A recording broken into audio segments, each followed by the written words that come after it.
You know, for the Haynes family, it's not about the union dues, which for them is about $30 a month. It's about the reason why they were forced to join the union in the first place, which they believe comes down to money, power, and politics. Every day, Robert and Patricia Haynes do what every parent should. They take care of their kids, but their circumstances are different than most. Melissa is 34 and Kevin is 30, and they will probably be living with mom and dad forever. They have categorized them with hypertonic cerebral palsy. They're virtually 6-month-olds. They don't walk, they don't talk, they don't feed themselves. They need their parents for total care. It's quite involved and a lot of work. The Haynes do get some help from the state. They're giving me an amount of money that if they put them in a home, it would cost them more. So they're giving me something saying as long as you're keeping them at home. They'll provide some assistance, but the brunt of it falls on them. And to be clear, they are not complaining about their responsibilities one bit. But they do have a problem with this. One day their caseworker said they had to join a union. We've been put into the SEIU. For home health care professionals. And Patricia thought, what? Why? We're not home health care providers. We're parents taking care of our children. Right. They don't have degrees or training in health care, and they don't need a union rep to go to bat for them. But we're certainly not getting any vacation time or improved working conditions. And they don't have any fear of being fired.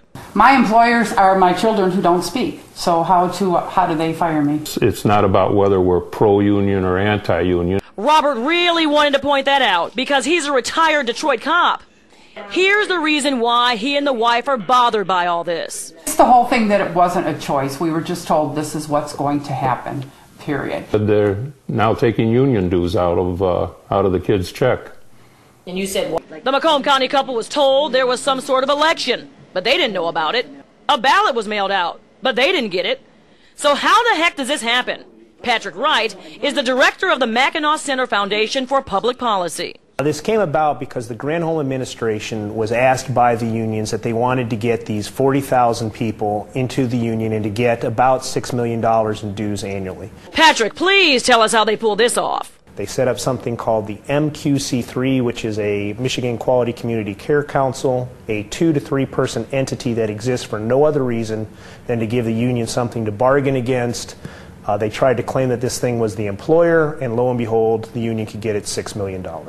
I think I would feel better about the whole situation if I thought that money was going to help a lot of these kids out there that need it, a lot of the special needs kids. It wasn't done legally. This was underhanded, this was sneaky, and this was something that was tried to be hidden from both the legislature and the public. Some of the neediest citizens of this state are having money taken away just because somebody wants the political power. There's a bill that passed in the House and is now pending in the Senate that would outlaw this. We talked with some state lawmakers who thought this union dues deal was done away with, and they were surprised to hear that it was still going on. Senator Jack Brandenburg was very concerned, so he's looking into it, and the Haynes family is hoping he can get results. After all, they live in the district he serves. We tried to contact Healthcare Michigan, which is the branch of the SEIU in the center of all this. We called several times, we left several messages, and no one has called us back yet. Huel? Well, Andre, has the Haynes family made it clear they don't want to be in this union? They want out?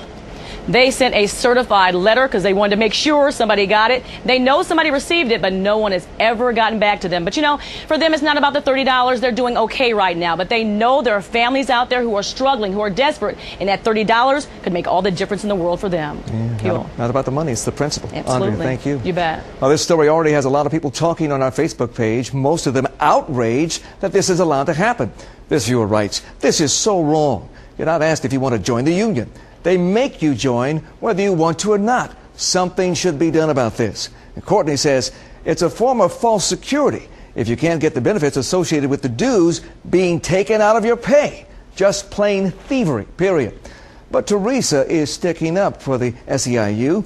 She writes, "Without unions, there would be no one making enough money. We would be like Florida, where everyone works for minimum wage."